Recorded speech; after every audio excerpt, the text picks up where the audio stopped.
دنیا کے علم آپ حاصل کریں مگر آپ کی ساری نالج دنیا کی ہے. آپ بہت اچھے انجینئر ہیں, بہت اچھے ڈاکٹر ہیں, بہت اچھے آپ لائر ہیں, بہت اچھے آپ دنیا کے علوم میں ماہر ہیں, لیکن اللہ کے بارے میں کچھ نہیں پتہ, رسول کے بارے میں کچھ نہیں پتہ, شریعت کے بارے میں کچھ نہیں پتہ, تو یہ علم نہیں ہے میرے بھائی. سلف کا علم کیا تھا؟ اللہ نے یہ کہا, رسول نے یہ کہا, صحابہ نے یہ کہا. سلف کا یہ منہج نہیں ہے کہ بدعت کو ہلکے میں لیا جائے. ارے کیا ہو گیا, بدعت ہی تو کر رہا ہے, کیا ہو گیا, 40واں ہی تو کر رہا ہے, اپنی ماں کے انتقال پہ تیجا ہی تو کر رہا ہے, کیا ہو گیا, جھنڈیاں ہی تو لگا رہا ہے, کیا ہو گیا, بدعت ہی تو کر رہا ہے. اگر آپ بدعت کو ہلکے میں لے رہے ہیں تو یہ سلف کا منہج نہیں ہے. آدمی کتابیں پڑھ کے عالم بن جائے, انٹرنیٹ کے ذریعے مفتی بن جائے, علماء سے رجوع نہ کرے, یہ سلف کا منہج نہیں ہے. بل کانوا یدعون الناس الی مجالسۃ العلماء ولزوم غرسہم. سلف کیا کرتے تھے؟ لوگوں کو دعوت دیتے تھے کہ علماء کے پاس بیٹھو, علماء کے درس میں شامل ہو, علماء کے علم سے فائدہ اٹھاؤ. السلام علیکم ورحمۃ اللہ وبرکاتہ. الحمد للہ رب العالمین والصلاة والسلام علی سید الانبیاء والمرسلین وعلی آلہ واصحابہ اجمعین ومن تبعہم بإحسان الی یوم الدین. اما بعد. محترم علماء کرام, بزرگوں, نوجوان بھائیوں, پردہ نشین ماؤں اور بہنوں, پیارے بچوں, آج کا یہ پروگرام تربیتی پروگرام ہے. جیسا کہ آپ نے سنا کہ خاص طور سے نوجوانوں کی تربیت کے تعلق سے یہ آج کا پروگرام رکھا گیا ہے. میرا جو آج کا ٹاپک ہے, جو عنوان ہے, وہ یہ ہے کہ ہم اور آپ اپنے آپ کو اہل حدیث کہتے ہیں, سلفی مسلک سے اپنے آپ کو وابستہ مانتے ہیں ہم. تو سب سے پہلے ہم یہ سمجھیں گے کہ یہ سلفی منہج ہے کیا, اہل حدیث کا منہج کیا ہے, اہل حدیث کا میتھڈ کیا ہے, اہل حدیث کی دعوت کیا ہے. اس کو ہم پہلے سمجھیں گے, اور اس کے بعد ہم کچھ اہم نصیحتیں کہ کون کون سی چیزیں ایسی ہیں جو سلفی منہج میں نہیں ہیں, اور ہمارے بہت سارے بھائیوں نے اس کو سلفی منہج کا ایک حصہ سمجھ لیا ہے. تو ہم نگیٹو باتیں بتائیں گے, پازیٹیو باتیں تو سب کو معلوم ہیں. کون کون سی چیزیں سلفی منہج میں نہیں ہیں, انشاءاللہ ہم وہ بتائیں گے. دیکھیے, اہل حدیث یا سلفی منہج کا مطلب کیا ہوتا ہے؟ قرآن اور حدیث کو فالو کرنا, قرآن اور حدیث پر چلنا, اللہ کے نبی صلی اللہ علیہ وسلم اور آپ کے صحابہ کے طریقے پر. قرآن و حدیث پہ چلنے کا دعویٰ تو بہت سارے لوگ کرتے ہیں, لیکن قرآن کو ویسے سمجھنا, حدیث کو ویسے سمجھنا جیسے صحابہ نے سمجھا, جیسے تابعین نے سمجھا, جیسے سلف نے سمجھا. سلف کا مطلب گزرے ہوئے لوگ. تو شریعت کی ٹرم میں جب ہم سلف بولتے ہیں تو سلف سے مراد کون ہوتے ہیں؟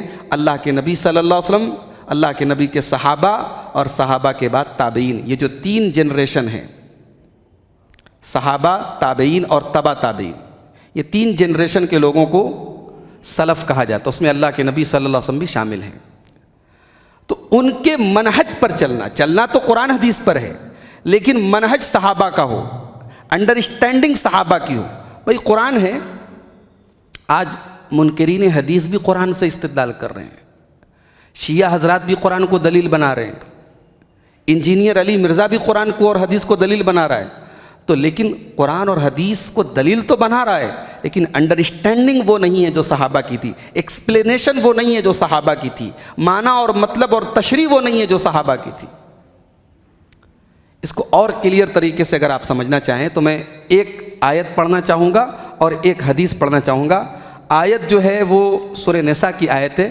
اللہ تعالیٰ نے فرمایا کہ وَمَن يُشَاقِقِ الرَّسُولَ مِن بَعْدِ مَا تَبَيَّنَ لَهُ الْهُدَىٰ, جو رسول کی بات نہیں مانے, جو رسول سے اختلاف کرے, وَيَتَّبِعْ غَيْرَ سَبِيلِ الْمُؤْمِنِينَ، اور جو مومنوں کے منہج کو چھوڑ دے، مومنوں کے طریقے کو چھوڑ دے۔ یہاں مومنوں سے کون مراد ہے؟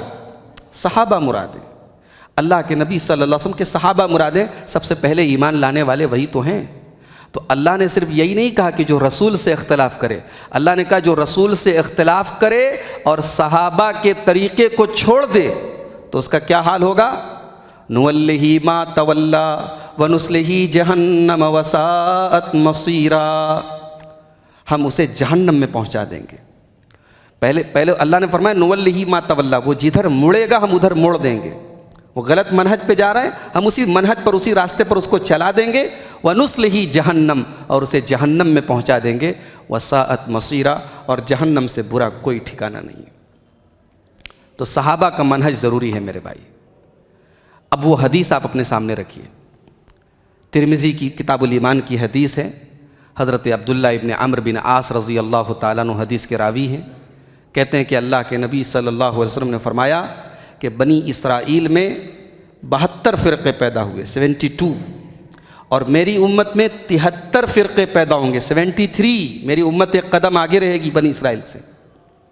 کلہم فی النار، اور میری امت کے اندر جو 73 فرقے پیدا ہوں گے یہ جہنم میں جائیں گے سوائے ایک ملت کے اور ایک جماعت کے۔ صحابہ نے پوچھا اے اللہ کے رسول وہ ایک ملت اور ایک جماعت کون ہوگی؟ اللہ کے رسول صلی اللہ علیہ وسلم فرمایا ما انا علیہ واصحابی، جس طریقے پر میں ہوں اور میرے صحابہ ہیں اس طریقے کو فالو کرنے والے نجات پائیں گے۔ تو اللہ کے رسول نے یہ نہیں کہ قرآن حدیث پہ چلنے والے نجات پائیں گے، قرآن و حدیث کو میرے اور میرے صحابہ کے طریقے پر فالو کرنے والے جنت میں جائیں گے۔ ورنہ آج بدعات اور خرافات کرنے والے بھی قرآن کو دلیل بناتے ہیں، حدیث کو دلیل بناتے ہیں۔ تو یہ بات یاد رکھیے، اسی لیے ہم اپنے آپ کو سلفی کہتے ہیں، اہل حدیث کے ساتھ ساتھ ہم اپنے آپ کو سلفی کہتے ہیں۔ کیوں؟ ہم قرآن و حدیث کو سلف کے طریقے پر فالو کرتے ہیں۔ تو اب آئیے ہم اپنا اصل ٹاپک شروع کرتے ہیں۔ ہمارا آج کا ٹاپک ہے لیس من منہج السلف، کون کون سی چیزیں سلف کے منہج میں داخل نہیں ہیں۔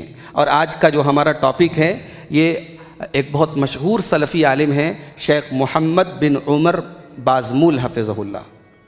شیخ محمد بن عمر بازمول حفظہ اللہ، انہوں نے یہ نصیحتیں تقریباً 40 چھوٹی چھوٹی نصیحتیں ہیں، اور ان 40 نصیحتوں کے اندر انہوں نے پورا سلفی منہج بیان کر دیا ہے کہ یہ 40 چیزیں وہ ہیں جو سلفی منہج سے خارج ہیں، سلف کے منہج کے خلاف ہیں۔ تو آئیے شروع کرتے ہیں۔ سب سے پہلی جو چیز ہے، شیخ فرماتے ہیں لیس من منہج السلف العمل قبل العلم، کہتے ہیں کہ سلف کا یہ منہج نہیں ہے کہ علم حاصل کرنے سے پہلے عمل کیا جائے۔ سلف کا منہج کیا ہے؟ پہلے علم حاصل کیا جائے پھر عمل کیا جائے۔ اگر علم کے بغیر آدمی عمل کرے گا تو گڑبڑ کرے گا، غلط کرے گا، قرآن و سنت کے خلاف کرے گا۔ تو شریعت کا تقاضا کیا ہے؟ پہلے علم حاصل کرو۔ نماز پڑھنی ہے، پہلے نماز کا طریقہ سیکھو۔ اسلام کے اندر داخل ہو، پہلے ایمان سیکھو، عقیدہ سیکھو۔ اور اس کی دلیل کیا ہے؟ اس اصول کی دلیل کیا ہے؟ اللہ تعالیٰ نے فرمایا سورہ محمد کی آیت نمبر 19 کے اندر فَاعْلَمْ أَنَّهُ لَا إِلَهَ إِلَّا اللَّهُ، اے نبی آپ علم حاصل کیجئے، آپ جان لیجئے کہ اللہ کے سوا کوئی معبود نہیں ہے۔ وَاسْتَغْفِرْ لِذَنْبِكَ، اور اے نبی آپ اپنی خطاؤں پر اللہ تعالیٰ سے مغفرت مانگیے، اللہ تعالیٰ کی معافی مانگیے۔ تو یہ جو آیت ہے سورہ محمد کی، اس میں اللہ نے اپنے نبی سے کہا علم حاصل کیجئے۔ تو شریعت میں پہلے علم حاصل کرنے کی تعلیم دی گئی، عمل بعد میں ہے، پہلے علم ہے۔ دوسری چیز، لیس من منہج السلف ترک الرجوع الی العلماء، سلف کا یہ منہج نہیں ہے کہ علماء کی طرف رجوع نہ کیا جائے۔ آدمی کتابیں پڑھ کے عالم بن جائے، انٹرنیٹ کے ذریعے مفتی بن جائے، علماء سے رجوع نہ کرے، یہ سلف کا منہج نہیں ہے۔ بل کانوا یدعون الناس الی مجالسۃ العلماء ولزوم غرسہم، سلف کیا کرتے تھے؟ لوگوں کو دعوت دیتے تھے کہ علماء کے پاس بیٹھو، علماء کے درس میں شامل ہو، علماء کے علم سے فائدہ اٹھاؤ۔ سلف یہ نہیں کہتے تھے کتاب لے جاؤ گھر پڑھ لو عالم بن جاؤ گے، نہیں، علماء سے کسب کرنے، علماء سے علم حاصل کرنے کی دعوت دیتے تھے۔ اسی طریقے سے لیس من منہج السلف الاخذ عن ای احد، سلف کا یہ منہج نہیں ہے کہ کسی سے بھی علم لے لیا جائے۔ ابھی آج میرے پاس ایک واٹس ایپ آیا، کوئی بنت اسلام کر کے کوئی خاتون ہیں، فیس بک کے اوپر، واٹس ایپ کے اوپر، یوٹیوب کے اوپر ان کے پیج ہیں، ان کے سائٹ ہے ان کی، اب وہ فتویٰ دے رہی ہیں۔ ایک صاحب نے مجھے اسکرین شاٹ بھیجا، کسی نے پوچھا لو میرج کرنا کیسا ہے؟ بولی حلال طریقے سے کریں تو لو میرج کر سکتے ہیں۔ بھئی لو میرج کا مطلب یہ کہ وہ حلال نہیں ہے۔ تو اب اس طریقے سے فتوے دیے جا رہے ہیں، کوئی بھی فتویٰ دے رہا ہے۔ اب چونکہ سوشل میڈیا کا دور ہے، پبلک پلیٹ فارم ہے، سب کو سہولت حاصل ہے، تو اب کوئی بھی ماشاءاللہ اسٹیج پکڑ لیا، مائک پکڑ لیا، آ کے انداز بیان اچھا ہے، سمجھانے کا، گفتگو کرنے کا انداز اچھا ہے، وہ بول رہا ہے، اس کے انداز میں اپیل ہے، لوگ قبول کر رہے ہیں۔ لوگ کہہ رہے ہیں بھئی فلاں مسئلے میں وہ فلاں صاحب کی بات بڑی اچھی لگتی ہے۔ یہ سلف کا منہج نہیں ہے۔ لیس من منہج السلف الاخذ عن ای احد، کسی سے بھی علم لے لیا جائے، یہ سلف کا منہج نہیں ہے۔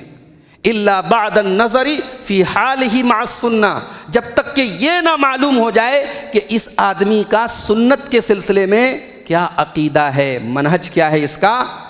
اسی لیے سلف کہا کرتے تھے ان ھذا العلم دین فانظروا عمن تاخذون دینکم، شریعت کا علم دین ہے تو دین کس سے لے رہے ہو، غور کر لو، دیکھ بھال لو، دین کا علم بہت سوچ سمجھ کے لو۔ بھئی دنیا میں ہم کیا کرتے ہیں؟ ایسا تو نہیں کرتے ہم کہ ہم کو میڈیکل کی تعلیم حاصل کرنی اور ہم انجینئر کے پاس جائیں۔ انجینئر ہے، اپنے فن کا بہت ماہر آدمی ہے، لیکن اس سے ہم میڈیکل کا علم تو حاصل نہیں کر سکتے۔ اسی طریقے سے ایک ڈاکٹر سے ہم انجینئرنگ کی تعلیم حاصل نہیں کر سکتے۔ ہر فن کا ایک ایکسپرٹ ہے، ایک ماہر ہے، تو دین کے جو ایکسپرٹ ہیں ان سے علم لیا جائے، اور اس میں بھی ان کا منہج اور عقیدہ دیکھا جائے، صحیح عقیدہ اور صحیح منہج کے لوگوں سے علم لیا جائے، یہی سلف کا طریقہ ہے۔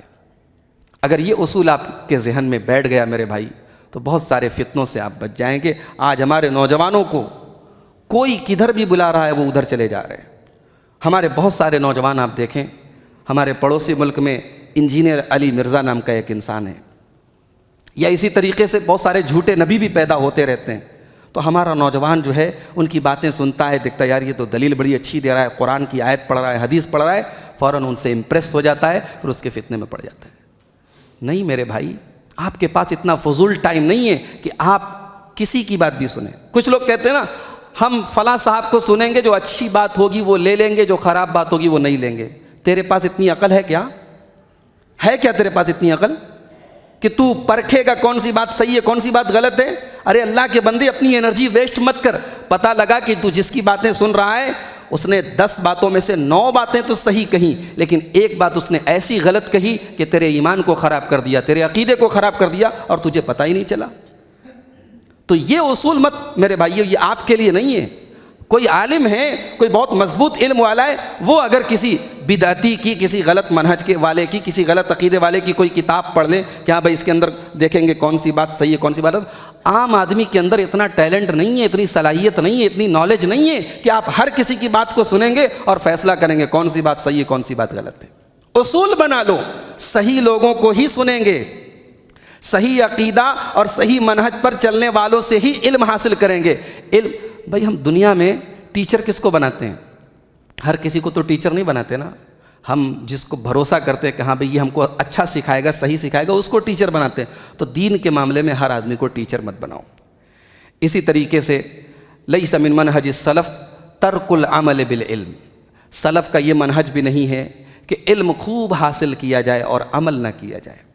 بڑی بڑی تقریریں سنی جا رہی ہیں، دن بھر کانفرنسیں ہو رہی ہیں، علم بہت ہے، عمل کچھ نہیں ہے۔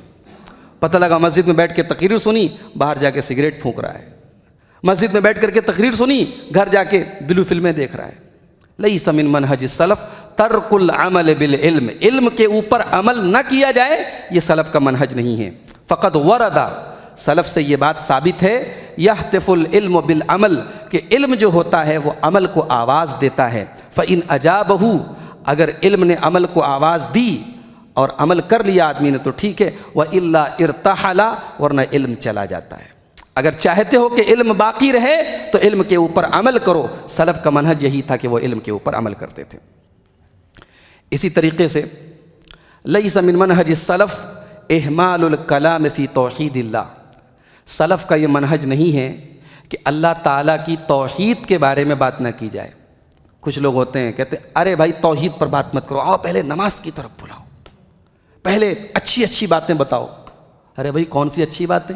اسلام میں سب سے اچھی بات تو ایمان کی اور عقیدے کی بات ہے، اس سے اچھی کون سی بات ہے؟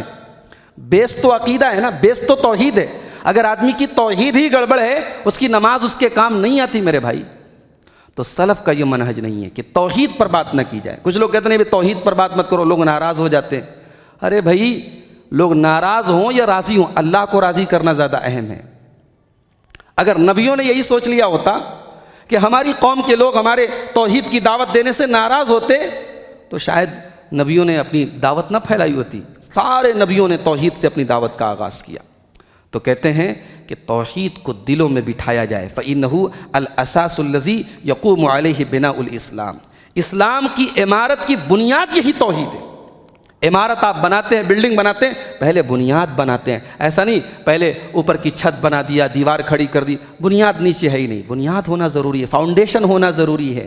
تو اسلام کی بنیاد کیا ہے؟ عقیدہ ہے۔ اسلام کی بنیاد توحید ہے۔ توحید پر گفتگو نہ کر کے اور چیزوں پر بات کی جائے، یہ سلف کا منہج نہیں ہے۔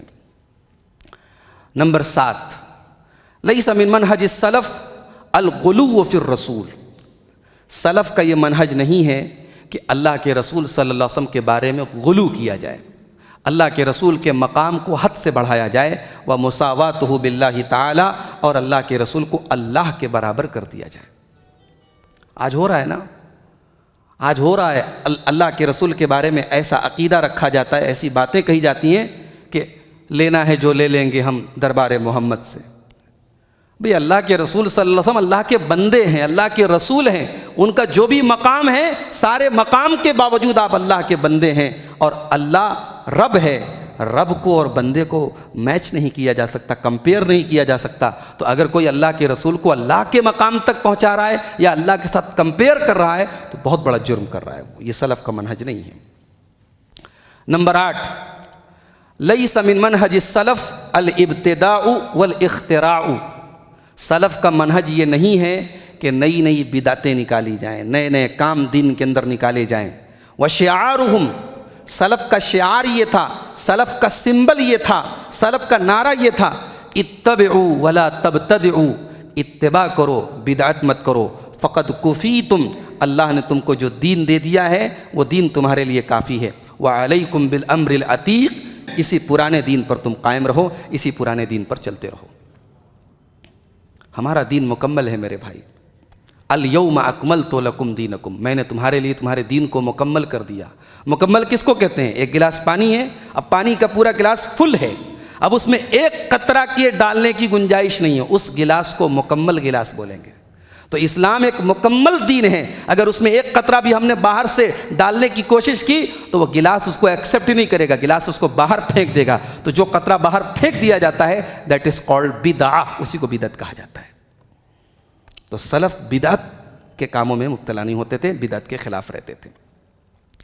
نمبر 9، لیس من منہج السلف الاہتمام بالعلوم العقلیہ البحتہ، سلف کا یہ منہج نہیں تھا کہ صرف عقلی علوم حاصل کیے جائیں، دنیا کے علوم حاصل کیے جائیں، صرف عقلی علوم حاصل کیے جائیں۔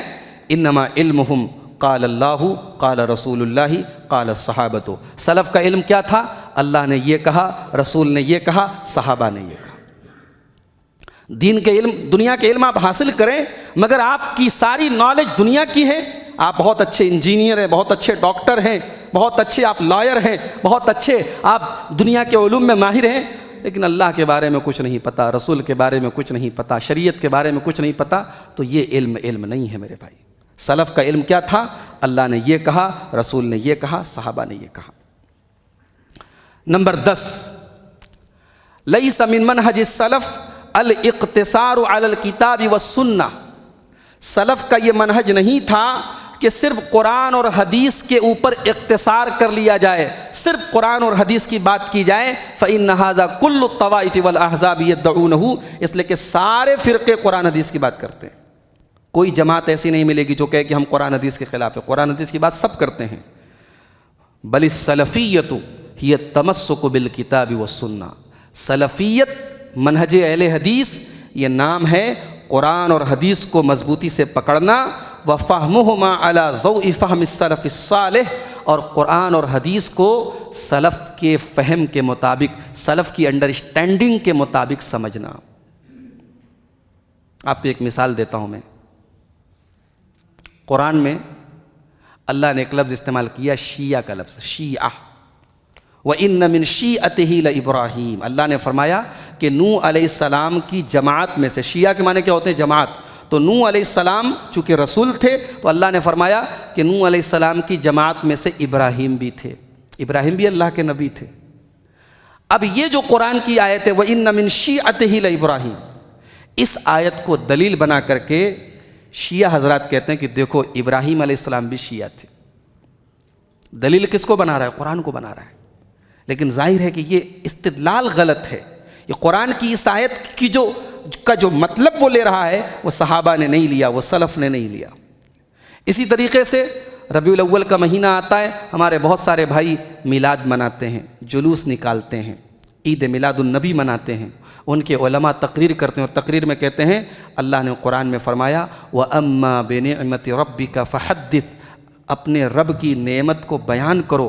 ارے ہمارے نبی سے بڑی کون سی نعمت ہے؟ ہمارے نبی دنیا میں جس دن آئے اس دن نبی کے نام کا ہم جشن مناتے ہیں، تو ہم تو قرآن کی اس آیت پر عمل کرتے ہیں۔ سننے میں بات اچھی لگ رہی ہے، بات لاجیکل لگ رہی ہے، بات لاجک تو بڑی اچھی ہے، قرآن کی آیت کو دلیل بھی بنایا جا رہا ہے، مگر یہاں آپ کو یہی چیز کام دے گی کہ سلف نے ایسے اس آیت کا یہ مطلب سلف نے نہیں لیا، صحابہ نے اس آیت کا یہ مطلب نہیں لیا۔ اگر اس آیت کا مطلب یہ ہے کہ نبی کے نام پر جشن منایا جائے تو صحابہ نے کیوں نہیں منایا؟ تابعین نے کیوں نہیں منایا؟ اس امت کے سب سے بہترین لوگوں نے کیوں نہیں منایا؟ یہ وہ سوال ہے جہاں آ کر کے ہمیں اطمینان ہو جاتا ہے کہ ہم جس منہج پہ چل رہے ہیں الحمدللہ یہ قرآن و حدیث کا اور سلف کا منہج ہے۔ سمجھ رہے ہیں؟ تو سلف کا منہج صرف یہ نہیں کہ قرآن و حدیث پر چلا جائے، قرآن و حدیث کو سلف صالحین کی انڈرسٹینڈنگ، صحابہ کی انڈرسٹینڈنگ کے مطابق چلا جائے، یہ ہے سلف کا منہج۔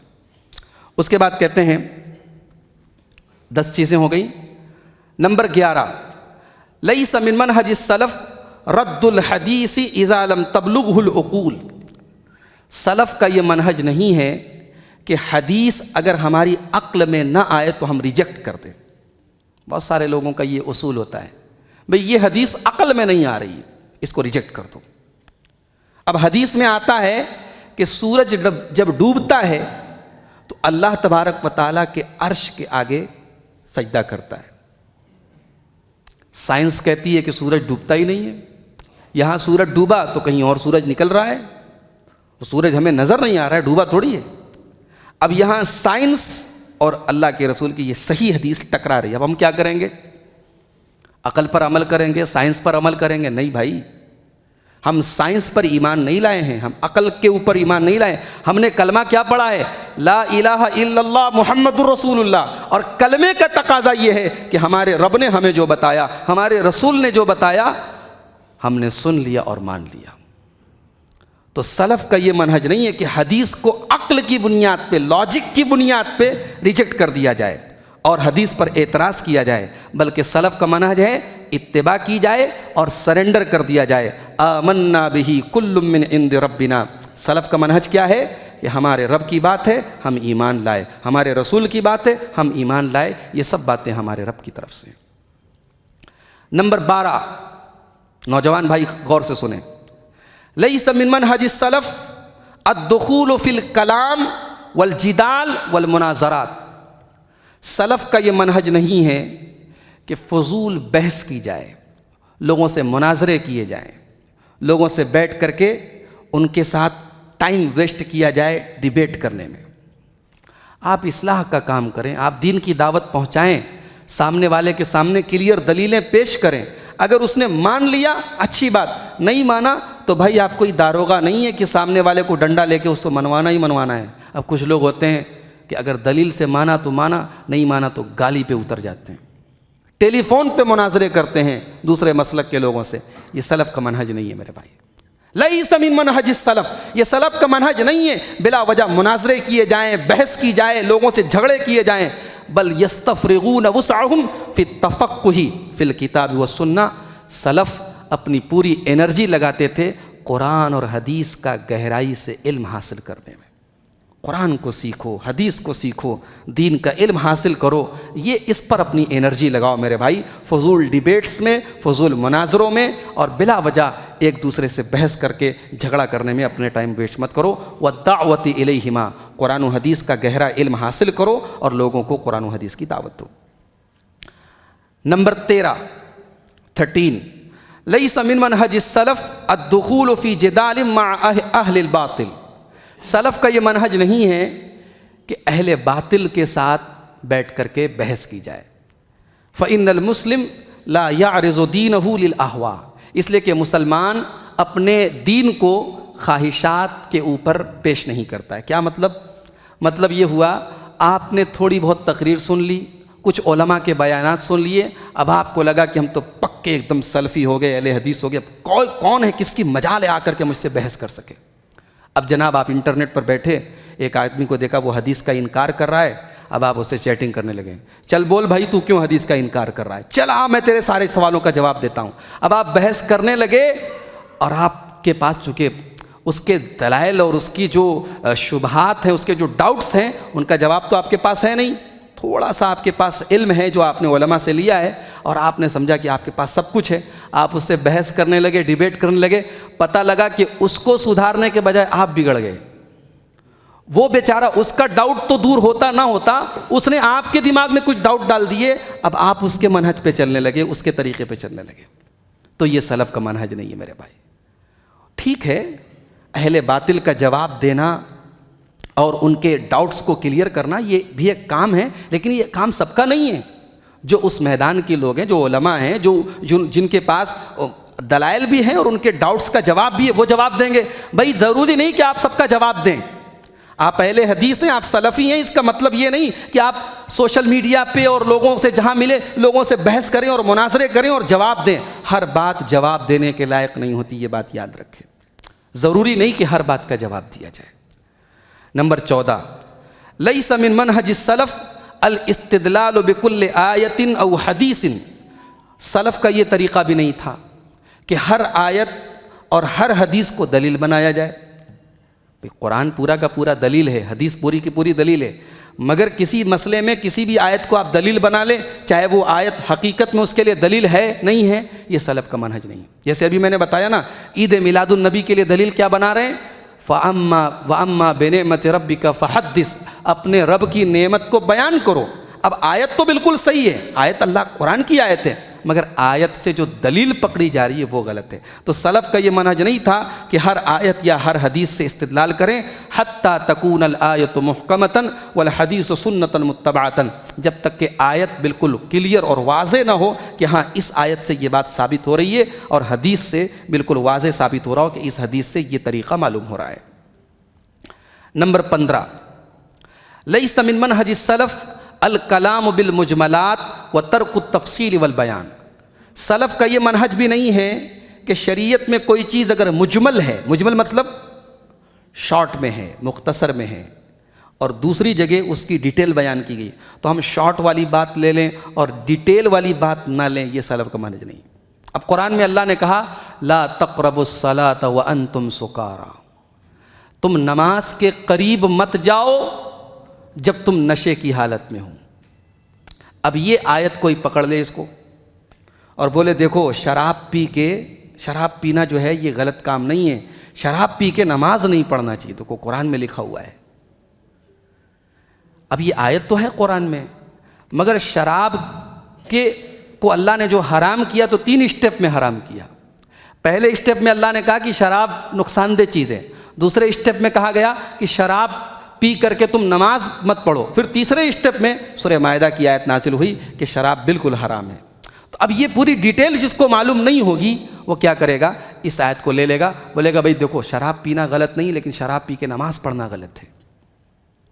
تو ایسا سلف کا منہج نہیں تھا کہ قرآن کی کسی ایک آیت کو یا اللہ کے رسول کی کسی ایک حدیث کو جہاں بات مجمل ہے، پوری طریقے سے کلیئر نہیں ہے، اس کو لے لیا جائے، جہاں اس کا کلیریفیکیشن ہے، جہاں اس کی ڈیٹیل ہے، سلف اس کو بھی دیکھتے تھے اور اس کے بعد ڈیسیزن لیتے تھے۔ کسی مجمل آیت اور حدیث کی بنیاد پہ ڈیسیزن نہیں لیا جائے گا، یہ سلف کا منہج نہیں ہے۔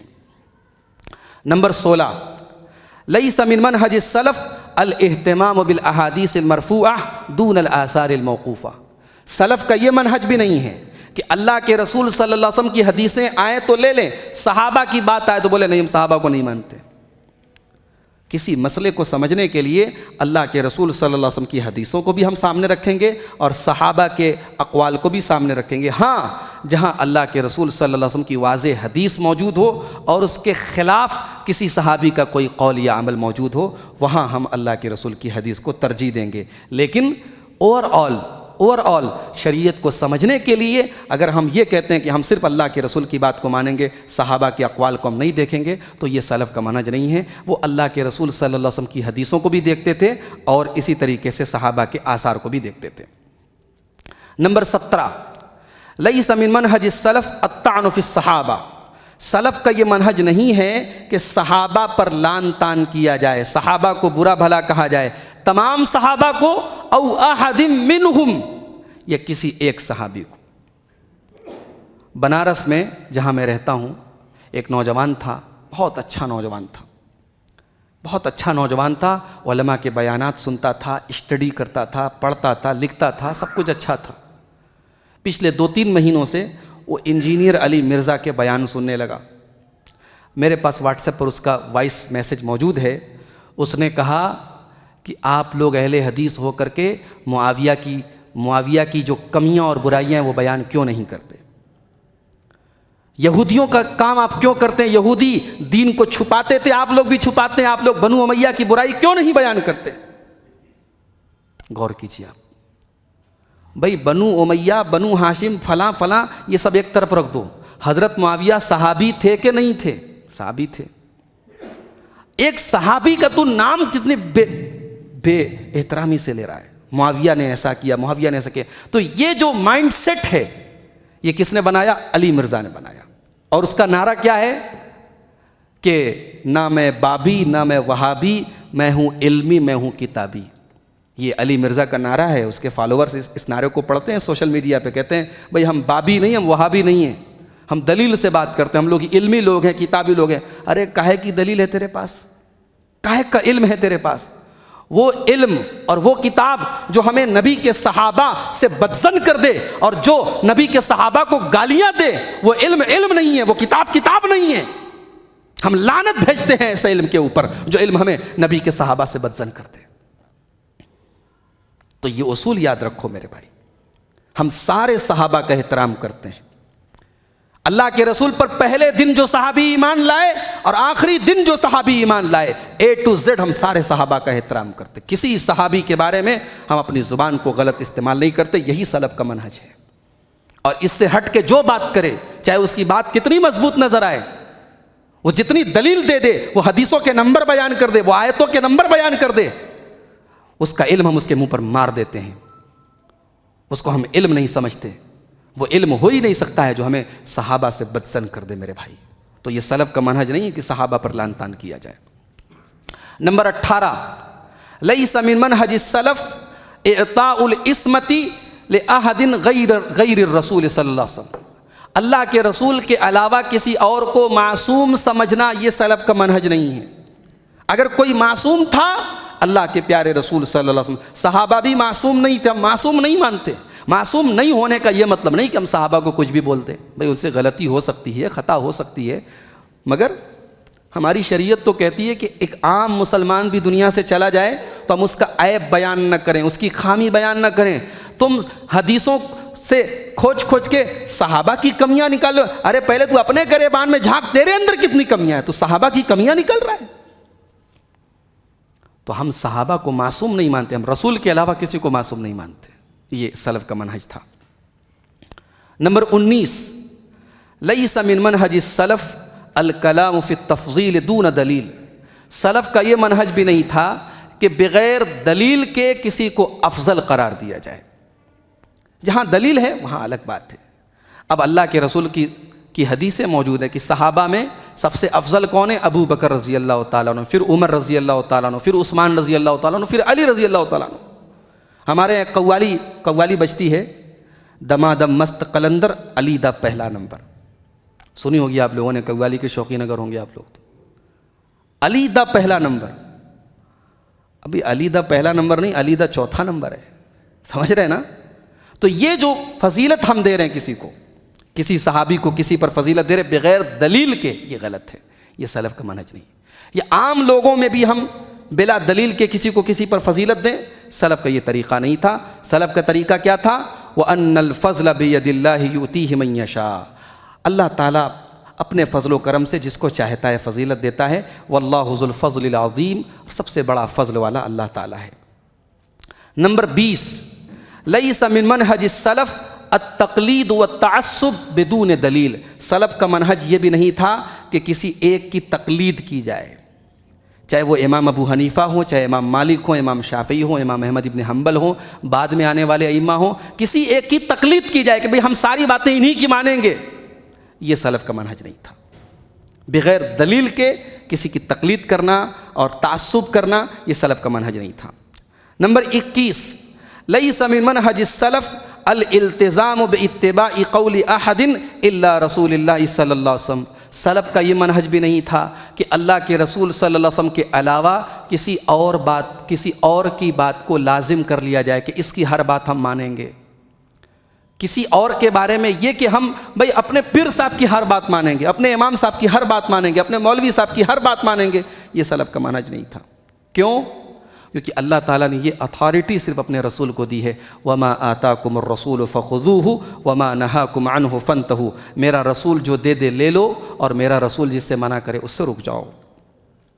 نمبر 22، لَيْسَ مِن مَنْهَجِ السَّلَفِ مُنَازَعَةُ الْعُلَمَاءِ فِي كَلَامِهِمْ، سلف کا منہج یہ بھی نہیں ہے کہ علماء کی باتوں کو لے کر کے علماء سے جھگڑا کیا جائے۔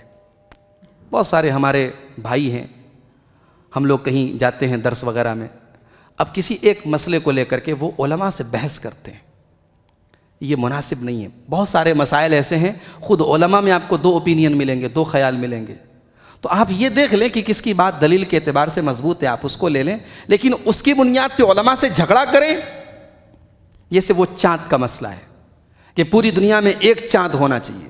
اب ہمارے کچھ نوجوانوں کی انرجی اسی پر خرچ ہو رہی ہے۔ ابھی میں نظام آباد گیا تھا، تلنگانہ میں نظام آباد میں گیا تھا، وہاں ایک نوجوان میرے پاس آیا، بولا مولوی صاحب یہ ایک چاند کے بارے میں آپ کا کیا کہنا ہے؟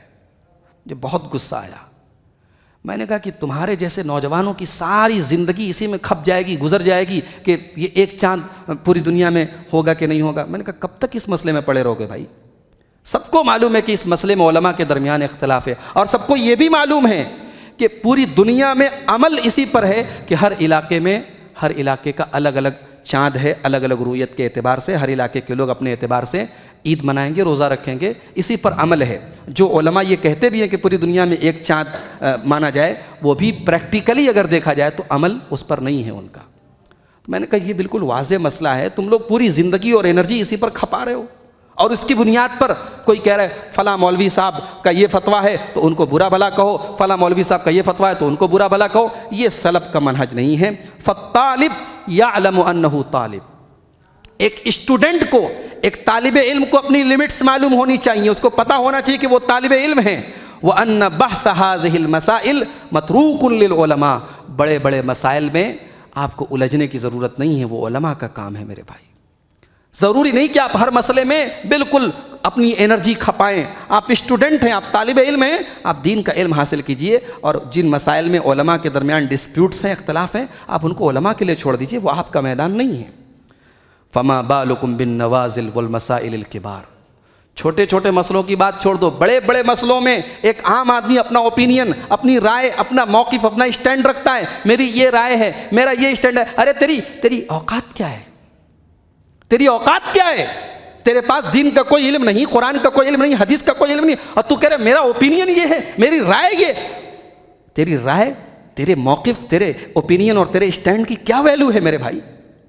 یہاں بڑے بڑے علماء فتویٰ دینے میں کتراتے ہیں۔ بڑے بڑے علماء کا حال یہ ہے کہ کسی اہم مسئلے میں، بڑے مسئلے میں ان سے فتویٰ پوچھو تو کہتے ہیں میں اس پر غور کر کے بتاؤں گا، اور 4 کتابیں تو نے پڑھ لی، 4 بیانات تو نے سن لیے، تھوڑا سا علم تجھے حاصل ہو گیا، اور تو فتوے دینے لگا یہ حلال ہے، یہ حرام ہے، یہ جائز ہے، یہ ناجائز ہے، وہ کافر ہے، وہ مومن ہے، وہ بدعتی ہے، وہ موحد ہے۔ تو کیا تجھے اپنی لمٹس معلوم نہیں، تجھے اپنی حدیں معلوم نہیں؟ فالطالب یعلم انہ طالب. اس اصول کو یاد رکھو کہ ایک اسٹوڈنٹ کو، ایک طالب علم کو یہ پتہ ہونا چاہیے کہ وہ طالب علم ہے، اسے اپنی لمٹس کراس نہیں کرنی چاہیے. نمبر 23، لیس من منہج السلف العجلۃ فی الامور. معاملات میں جلد بازی کرنا یہ سلف کا منہج نہیں ہے. جلدی سے فتویٰ دے دو، جلدی سے فیصلہ کر لو، ہاں یہ چیز صحیح ہے، یہ چیز غلط ہے، یہ سلف کا منہج نہیں ہے. وخاصۃً فی الکلام، اور خاص طور سے جب کسی کے بارے میں کوئی بات کہی جائے تو جلد بازی سے کام نہ لیا جائے. فإن العجلۃ من الشیطان، اس لیے کہ جلد بازی شیطان کی طرف سے ہے. والتأنی من الرحمن، اور سوجھ بوجھ کے ساتھ کوئی کام کرنا یہ رحمان کی طرف سے ہے. وَكَانُوا يَسْكُتُونَ، سلف صالحین خاموش رہتے تھے. وَيَدْفَعُونَ الْفَتْوَى وَالْكَلَامَ، اور فتویٰ دوسرے کو ٹرانسفر کر دیتے تھے. کوئی ان سے فتویٰ پوچھتا تھا، کہتے تھے فلاں سے پوچھ لو، فلاں عالم سے پوچھ لو. حتیٰ یظن بہم العیہ، یہاں تک کہ لوگ سمجھتے تھے ان کو تو کچھ آتا ہی نہیں ہے. امام مالک رحمۃ اللہ علیہ سے مسئلہ پوچھا گیا، 39 بار 39 ٹائم انہوں نے کہا مجھے نہیں معلوم. 40ویں مسئلے کا جواب دیا انہوں نے. بھئی امام مالک کوئی معمولی آدمی تو نہیں تھے، ساری زندگی حدیث پڑھائی ہے انہوں نے مدینہ کے اندر. ان سے بڑا تو شیخ الحدیث کوئی نہیں، ان سے بڑا مفتی تو کوئی نہیں اپنے زمانے میں، اپنے دور میں. امام مالک کا یہ حال ہے کہ 39 بار کہتے لا ادری، I don't know, I have no knowledge in this matter, I have no knowledge regarding this matter. اس مسئلے میں مجھے معلوم نہیں، اس مسئلے کا مجھے علم نہیں. 39 بار انہوں نے کہا لا ادری، اور 40ویں بار انہوں نے جواب دیا. تو یہ ہمارے سلف تھے میرے بھائی. لوگ سمجھتے تھے ان کو کچھ نہیں آتا، لیکن ان کے اندر خوف تھا، اللہ کا ڈر تھا کہ کہیں میری زبان سے کوئی غلط فتویٰ نہ نکل جائے اور میں کسی حلال کو حرام نہ کہہ دوں. نمبر 24، لیس من منہج السلف تہوین امر البدعہ. سلف کا یہ منہج نہیں ہے کہ بدعت کو ہلکے میں لیا جائے. ارے کیا ہو گیا، بدعت ہی تو کر رہا ہے، کیا ہو گیا 40واں ہی تو کر رہا ہے، اپنی ماں کے انتقال پہ تیجا ہی تو کر رہا ہے، کیا ہو گیا جھنڈیاں ہی تو لگا رہا ہے، کیا ہو گیا بدعت ہی تو کر رہا ہے. اگر آپ بدعت کو ہلکے میں لے رہے ہیں تو یہ سلف کا منہج نہیں ہے. سلف بدعت کو بہت بھاری میں لیتے تھے، بہت یعنی اس کو بہت بڑی مصیبت سمجھتے تھے. تو بدعت اور بدعتی کو ہلکے میں نہ لیا جائے، سلف کا منہج نہیں ہے. نمبر 25، لیس من منہج السلف تعظیم المبتدعۃ وتفخیمہم. سلف کا یہ منہج بھی نہیں ہے کہ بدعتی لوگوں کا احترام کیا جائے اور ان کو اونچا مقام دیا جائے. آپ کو معلوم ہے کہ فلاں آدمی بدعتی ہے، اس کا عقیدہ گڑبڑ ہے، اب اس کو آپ اونچا مقام دے رہے ہیں، اس کو ویلیو دے رہے ہیں، اس کو رسپیکٹ دے رہے ہیں، یہ سلف کا منہج نہیں ہے. نمبر 26، لیس من منہج السلف الحکم علی معین ببدعتہ الا بعد اقامت الحجۃ بثبوت الشروط وانتفاء الموانع. سلف کا منہج یہ بھی نہیں ہے کہ کسی انسان کو ٹارگٹ کر کے بدعتی قرار دیا جائے جب تک کہ دلائل موجود نہ ہوں. آپ کے اسٹینڈ اور آپ کے موقف سے ہٹ کے ہر آدمی بدعتی نہیں ہے میرے بھائی. اگر کوئی آدمی ہماری کسی بات سے متفق نہیں ہے، اس کا یہ مطلب نہیں ہم اس کو بدعتی کہیں گے. سلف کا یہ منہج نہیں تھا. سلف اگر کسی کو بدعتی کہتے تھے تو حجت قائم ہونے کے بعد، دلیلیں اور پروف آنے کے بعد کہ ہاں واقعی میں اس نے بدعت کا کام کیا ہے، تب بدعتی کہتے تھے، ورنہ سلف جلدی کسی کو بدعتی نہیں کہتے تھے. وَلَيْسَ مِن مَنْهَجِ السَّلَفِ تَكْفِيرُ النَّاسِ. اور سلف کا یہ منہج بھی نہیں ہے کہ لوگوں کو کافر قرار دیا جائے. بہت خطرناک بات ہے.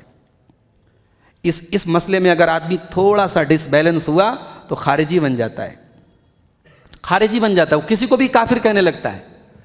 دیکھیے کچھ لوگوں کو وہ کہتے ہیں، شیخ عبد الرحمن السدیس کو بھی نعوذ باللہ کہتے کافر ہیں، وہ عرب کے سارے علماء کو کہتے ہیں نعوذ باللہ وہ کافر ہیں. یہ خارجیت ہے میرے بھائی. سلف کسی کو کافر نہیں کہتے الا بما ورد انہ کفر فی الشرع. جب تک شریعت سے پروف نہ ہو جائے کہ ہاں یہ کام کفر ہے، تب تک سلف کسی کو کافر نہیں کہتے تھے. کسی کو کافر کہنا بہت بڑی بات ہے، اس کے لیے بڑی کنڈیشنز ہیں. اتنا آسان نہیں کہ کسی کو ٹارگٹ کر کے اس کو کافر قرار دیا جائے. نمبر 27، لیس من منہج السلف الہجوم علی العلماء والکلام فیہم واطراح علمہم وکتبہم والدعوۃ الی حرقها واتلافها وترک الرجوع الیہا لمجرد خطأ وقعوا فیہ.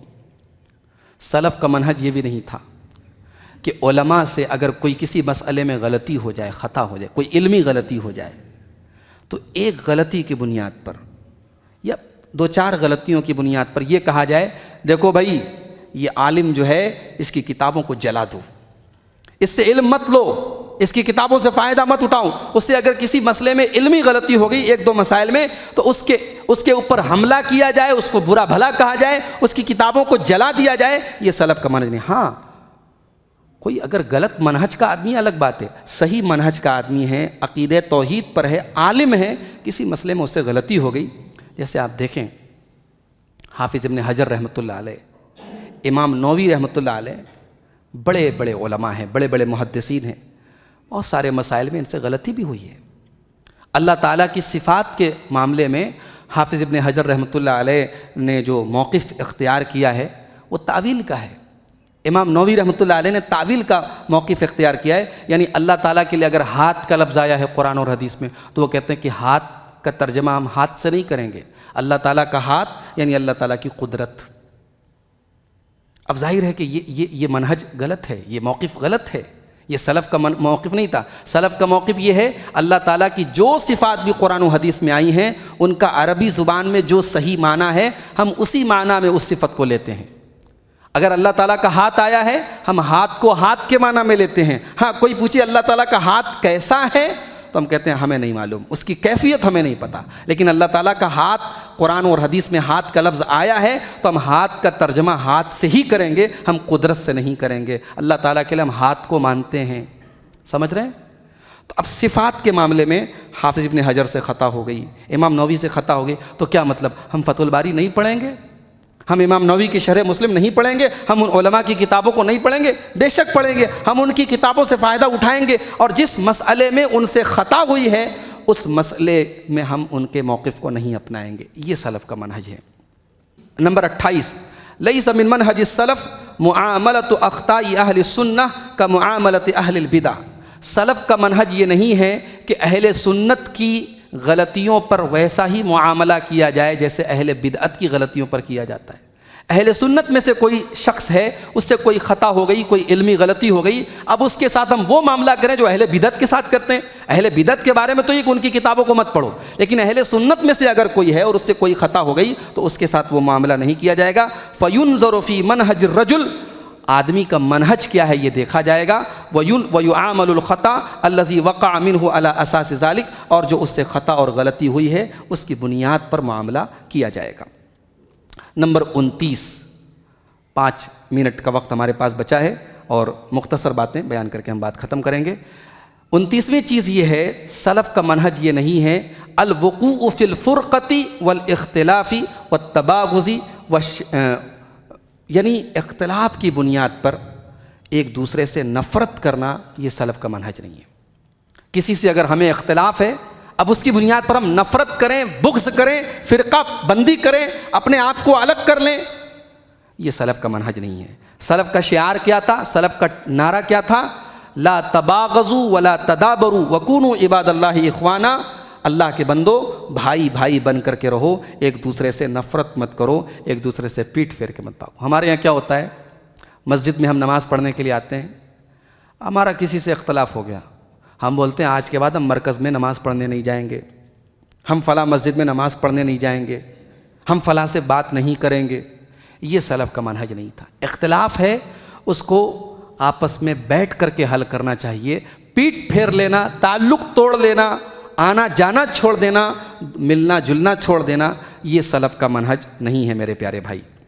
نمبر 30، لیس من منہج السلف المعادات لمجرد وقوع الاختلاف، صرف اختلاف کی بنیاد پر دشمنی کرنا یہ سلف کا منہج۔ اختلاف ہو سکتا ہے میرے بھائی، اختلاف ہو سکتا ہے، میری کوئی بات ہو سکتا ہے آپ کو پسند نہ آئے، آپ کی کوئی بات مجھے پسند نہ آئے، کسی بات کا پسند نہ آنا، اختلاف کا ہونا یہ الگ میٹر ہے، اور دشمنی کر لینا یہ الگ میٹر ہے۔ تو سلف اختلاف کی بنیاد پر دشمنی نہیں کرتے تھے۔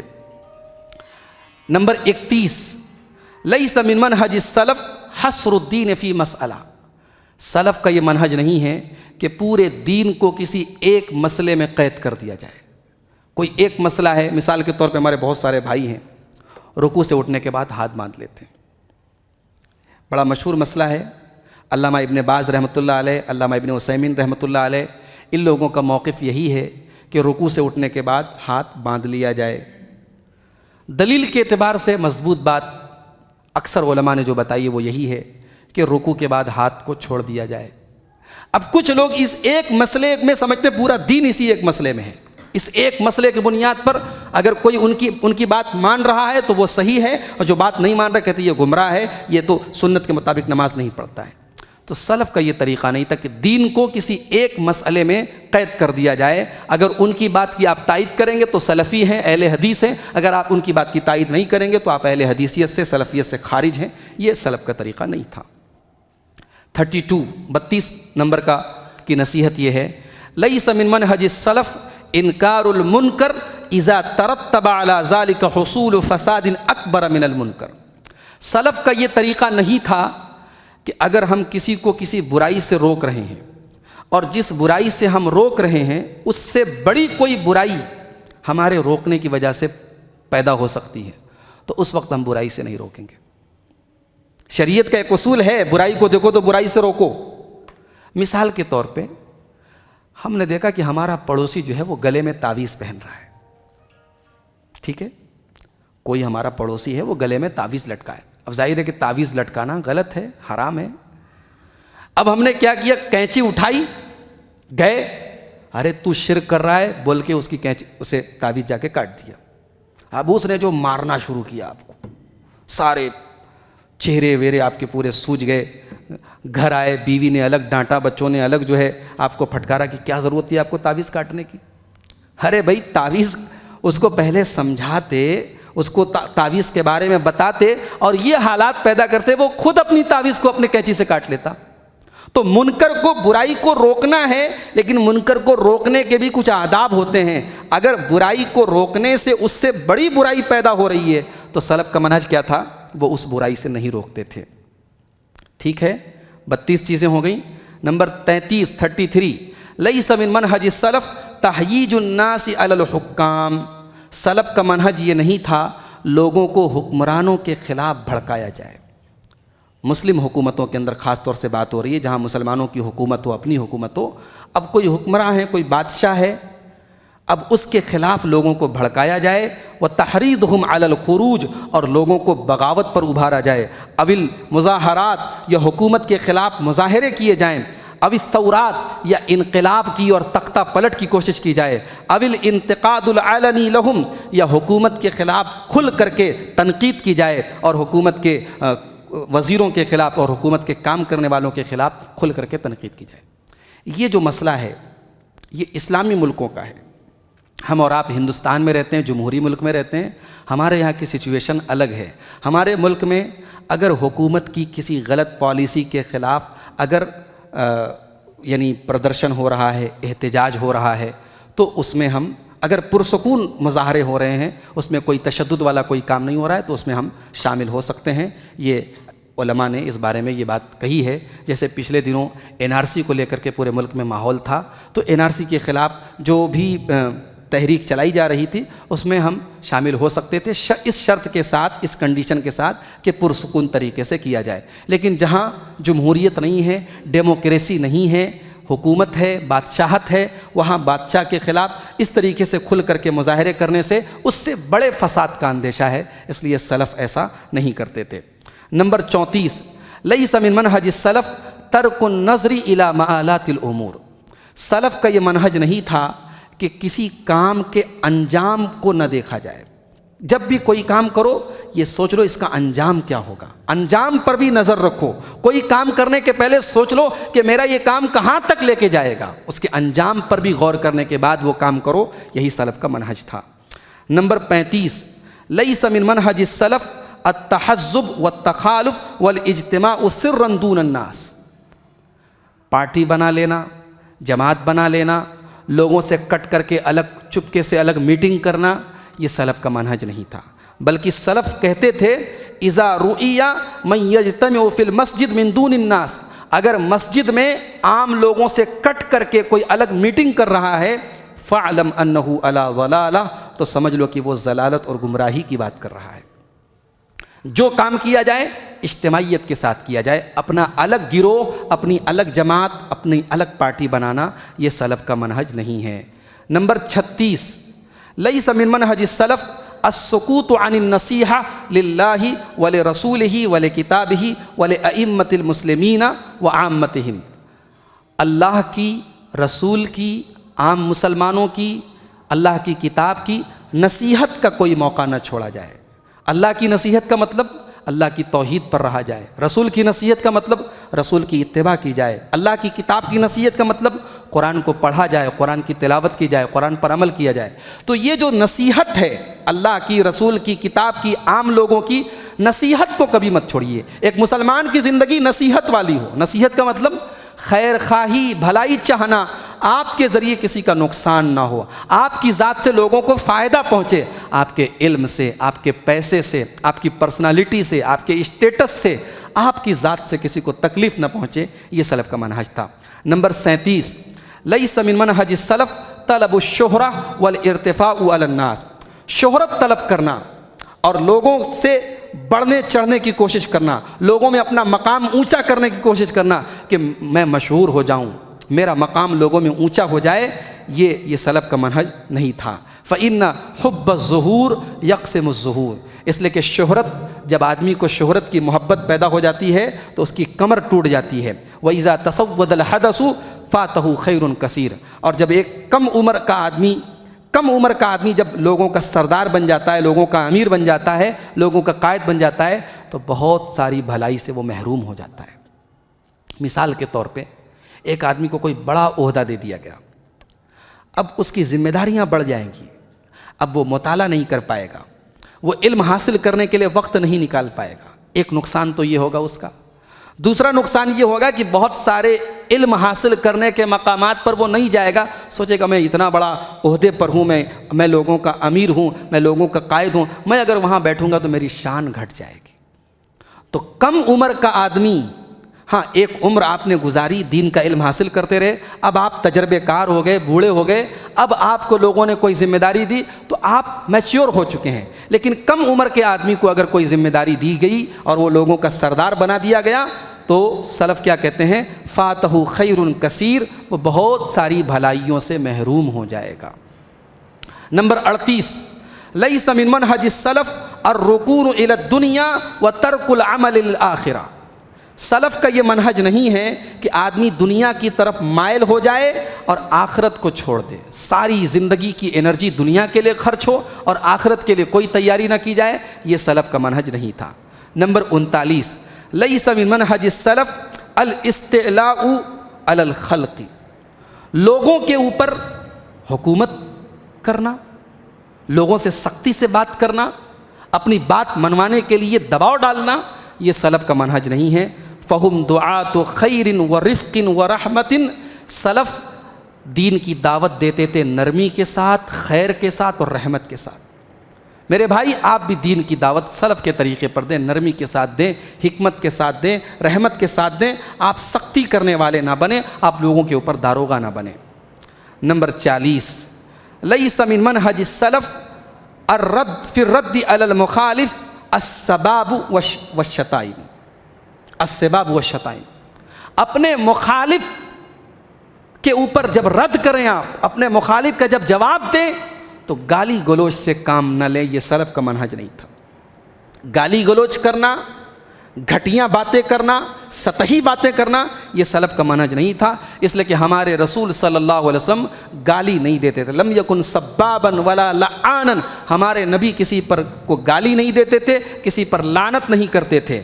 وَأَمَرَنَا اللَّهُ بِمُجَادَلَةِ أَهْلِ الْكِتَابِ بِالَّتِي هِيَ أَحْسَنُ، اور اللہ تبارک و تعالیٰ نے ہم کو حکم دیا ہے کہ جب ہم اہل کتاب سے بحث کریں تو اچھے انداز میں کریں۔ تو جب اہل کتاب سے بحث ہم اچھے انداز میں کریں گے تو جو اہل اسلام ہیں، جو کلمہ گو بھائی ہیں ہمارے، جب ان کو ہم اسلام کی دعوت دیں، جب ان کو ایمان کی دعوت دیں، جب ان کو توحید کے بارے میں بتائیں، جب ان کو صحیح منہج کے بارے میں بتائیں، تو ہمارا انداز پیارا ہونا چاہیے، ہمارا انداز بہترین ہونا چاہیے۔ اور آخری چیز میرے بھائیوں، لیس من منہج السلف الاشتغال بما لا تنفع فی الآخرہ، ہم ایسا کوئی کام نہ کریں جو آخرت میں ہمیں فائدہ نہیں دے گا۔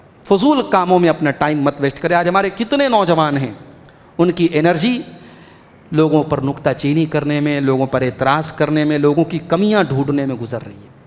اللہ ہم پر رحم کرے میرے بھائی، اپنی انرجی کو ان فضول کاموں میں مت لگاؤ۔ اعتراض کرنا ہے، تنقید کرنا ہے تو یہ کوئی کام نہیں ہے۔ اصلاح کرنا ہے تو کام ہے، اور اصلاح جو ہوتی ہے وہ چپکے سے نہیں ہوتی ہے۔ اصلاح جس کی آپ کو اصلاح کرنی ہے اس سے آپ پرسنلی جا کر کے ملیں، آپ لوگوں میں کنونسنگ نہ کریں، آپ اپنا ٹائم برباد نہ کریں، آپ میٹنگیں نہ کریں، آپ آپس میں آپ کی زندگی کا یہ مقصد نہ ہو جائے کہ ہاں بھائی فلاں غلط ہے، فلاں غلط ہے، فلاں غلط ہے، لوگوں کی غلطیاں نکالنے میں آپ اپنا ٹائم ویسٹ نہ کریں۔ تو یہ سلف کا منہج نہیں تھا کہ ایسے کاموں میں اپنا ٹائم ویسٹ کیا جائے جو آخرت میں ہمیں کام نہیں آئیں گی۔ یہ چند اہم باتیں تھیں جو شیخ محمد بن عمر بازمول حفظہ اللہ کی نصیحتوں کی روشنی میں نے آپ کے سامنے کی ہے۔ اگر ہم نے ان نصیحتوں پر عمل کر لیا تو انشاءاللہ ہم یقیناً سلفی منہج پر چلنے والے اور اس کے علم بردار بن جائیں گے۔ اللہ سے دعا ہے رب العالمین ان باتوں پر ہم سب کو چلنے کی توفیق عطا فرمائے، اور جو باتیں کہی گئی ہیں کہنے والے کو، سننے والوں کو، سب کو اللہ تعالی عمل کی توفیق عطا فرمائے، آمین۔